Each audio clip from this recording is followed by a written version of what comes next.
Hey, Veronica, do you have a minute? Yeah, what's up? We have a new associate starting next week. I'm hoping that you can go ahead and train her. Yeah, of course. I'm willing to help. How do I invoice for that? There's no additional compensation for training. I thought that was clear.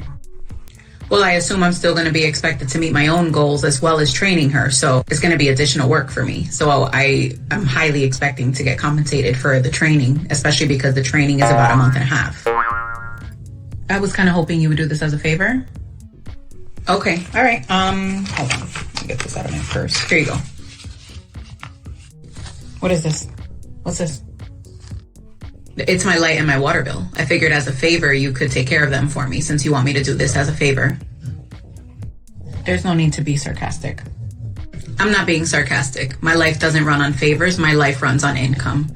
So I'm happy to help with training if you're going to compensate me. Otherwise, you can find someone else.